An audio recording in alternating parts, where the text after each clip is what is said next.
All right, buddy. We're doing quad pod. I know it's been a while. We're going to talk about some hacks, and we're going to do three or four. We're going to just go ping pong back and forth, and I'm sure we're going to have to do three or four of these episodes because it's a lot of stuff, a lot of cool knowledge too.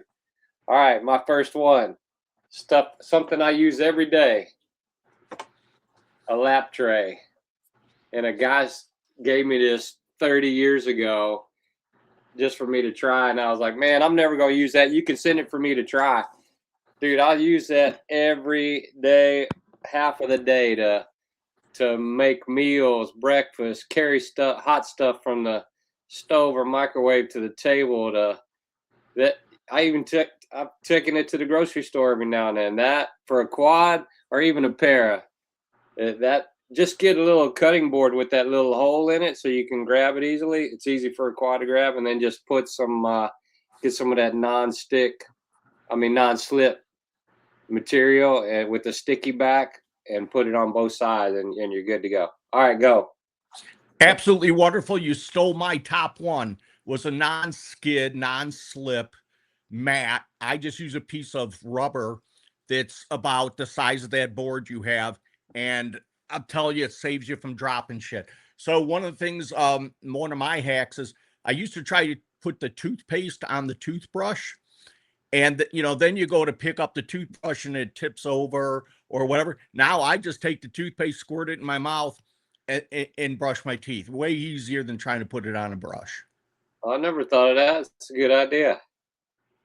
All right, my turn. I'm gonna use one that we mentioned before. My those suspenders, those hold up. They're called hold up suspenders. I'll put the link.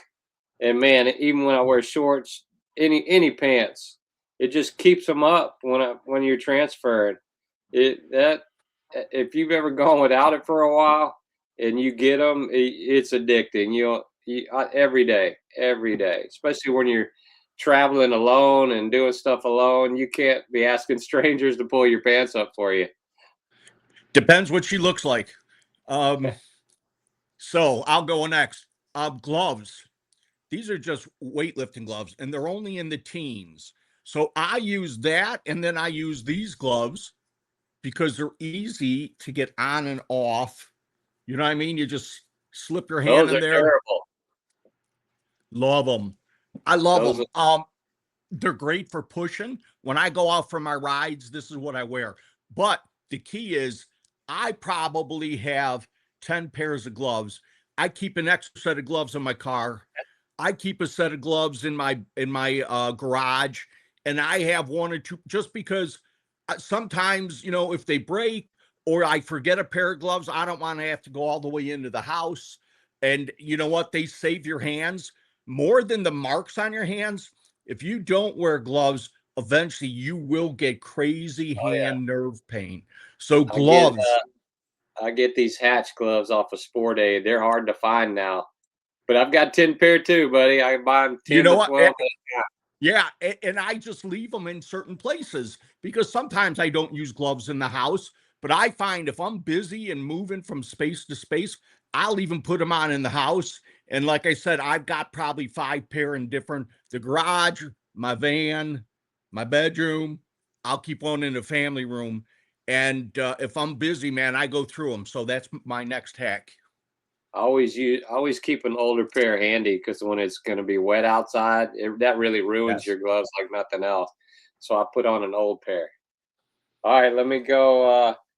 Did I show you that little? I've got a little honeycomb gel pad that I put on. I put it under the seat cover on my driver's side, and if I'm a passenger on a long road trip, I sit on that. If I go to the airport, I fold it up, put it in my backpack, put it on the plane seat. You can use your chair cushion sometimes, but dude, that thing is about that tall, and if you're a tall guy, it makes your head sit up too high over the plane seat. So that is one of the best travel hacks is to take something to protect your skin. 100%.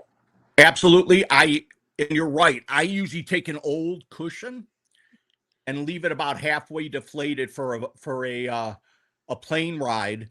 And I've gone to concerts, had lawn seats where you're just sitting on the lawn, and I'll use that under me just to sit on. It's just an old cushion, and having that, and actually I have two of them. As I keep one in my van just in case, and it is amazing how many times I've had to go in and use it because something might have happened. So take an old cushion, that's maybe beat up and worn, and if you could patch it up, man, hang on to it. You never know when you're going to use it. All right, buddy. That's hacks round one. We'll do round two here pretty quick. All right. God bless everybody. Take